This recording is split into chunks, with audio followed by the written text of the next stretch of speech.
I'm watching a ball game, and all of a sudden, everybody stands up, holding up a sign of somebody that they either know that's dying of cancer or died of it in the middle of the game. It's just like, what are you doing?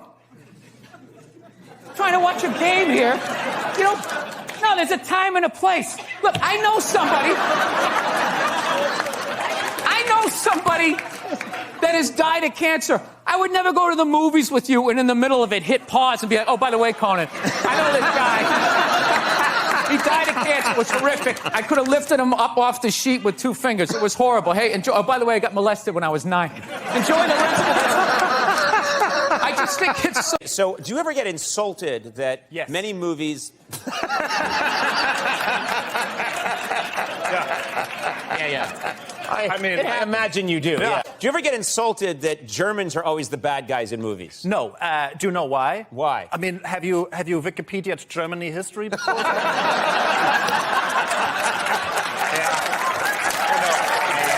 If Germans play bad guys in all the other films, who plays bad guys in Germany? Germans. Yeah. Sure. Yeah. We are very self-aware. Who should play bad? We should play the bad guy.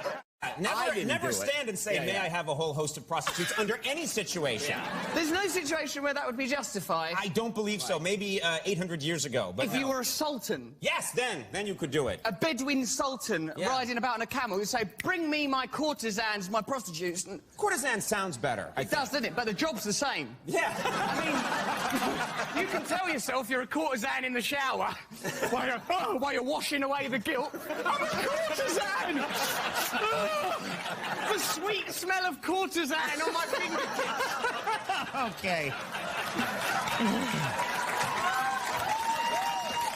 And I was talking on the phone to my mom, and Nolte sits down next to me. He's like, oh, you talking to your mama? And I was like, yeah. He's like, Happy Mother's Day. And I was like, oh, would you mind telling her that yourself? I know that's obnoxious, but it's Nolte, right? Sure, yeah. So he's like, okay, yeah. So I give him the phone, and he's like, Happy Mother's Day. Uh-huh. Yeah. Okay, you take care now. And he handed the phone back to me, and I was like, okay, bye, Mom, love you. And I hung up the phone, and he looks at me, he's like, your mama thinks I'm Gary Busey.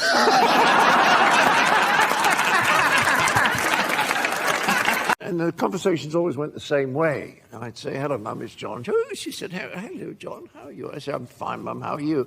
And then she would, with a sort of sense of surprise, she'd say, well, I'm just a little bit down this week. Oh. And I don't know why she was surprised, because she was just a little bit down this week for 50 years.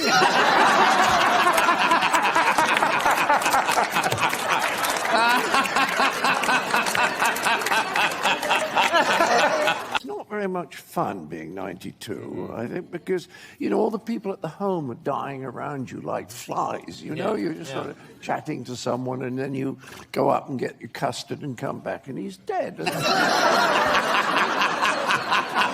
Mum, I have an idea. And she said, oh, what is that? And I said, look, if you're still feeling this way next week, I have a friend in Fulham, and I could give him a call if you like, but only if you like. And he could come down and kill you.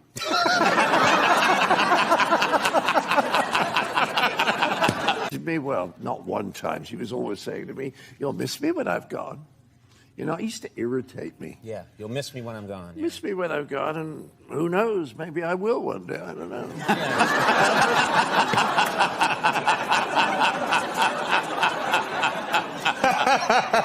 On this occasion, I said, no, I won't, and I don't, because I was fed up with it, you know. Yeah, sure. And she said, why not? And I thought, whoops. So I got across the line. I said, because, Mum, I said, when you die, I am going to a taxidermist and having you stuffed. And I said, and I'm going to keep you in a glass case by the front door. And every time I go out, I shall say, bye, Mum. So that's why I won't Hello, miss Mum. you. Bye, Mum. But the lovely thing was, she was delighted.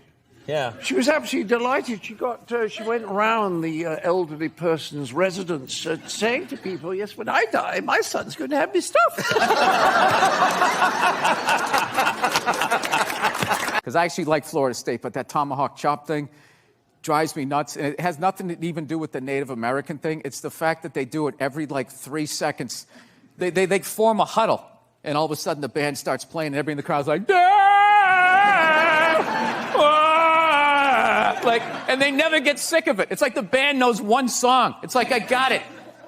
You know what's funny? You know what's funny about that is, like, Native Americans never even did that. Like, white people came up with that in, like, the 1920s when they were making, like, they first got sound in movies. Like, what do they sound like? I don't know. They got some moron on the set all of a sudden just goes going, that sounds good. Put some rouge on his face and have him do it with an axe. This will be great. It's like, I don't know how you... No. And even if I was the biggest Florida State fan ever, like, even, like, halfway through the first quarter, I'm tapping out. It's like, can we get another song going here? Yeah, something. I don't know. I think I made the point. Yeah, you made the point. Where is your fat, specifically? Well, my body's like the apartment of a drug dealer. Like, at first you're like, there's no cash here, but then you, like, tear open the couch and there's 900,000. It's like men who drive, like, have midlife crisis and will drive like a red car, a sports car. Do you think that's true? Do you think if you see a man driving like a red, expensive sports car, it means he's got a small penis? Absolutely. That's good to know. I mean, haven't you ever seen Jay Leno riding in that red car?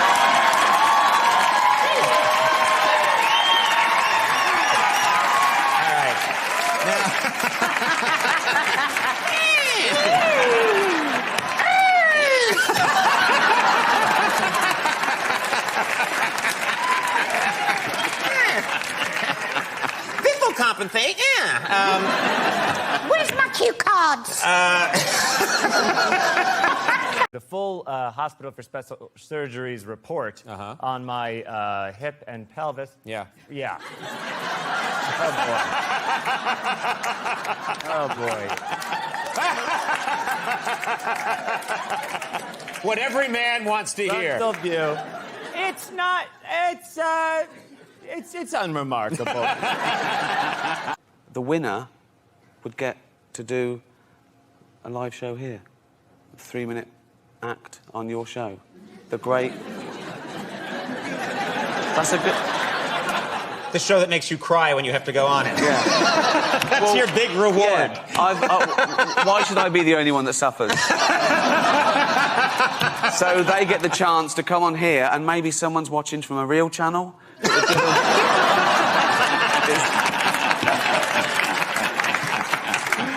Yes, Animal Planet may see it and go like, I'm telling you, I was up last night. Or just someone who runs a pub gig that might go... Yeah. Is this true? Yeah. Were you in a band called Hole Shot? Yeah. The guy on the left is, like, hanging his head in shame, knowing that in 20 years this was going to be on a talk show. The guy on the right is just afraid he's going to get hit by the title. Yeah. Were you guys good? Going right over there. But you just, like, set this bar so high that from then on, the cast was just eating scraps from your table. Yeah. You know? As an actor. I talked to Joaquin Phoenix about your part on the thing. He said that your depiction of a talk show host made him want to shoot you in the eye.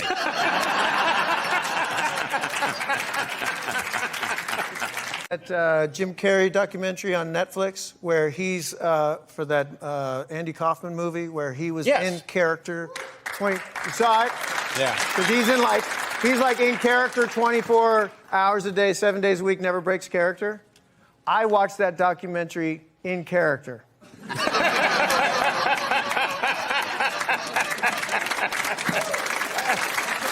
Really?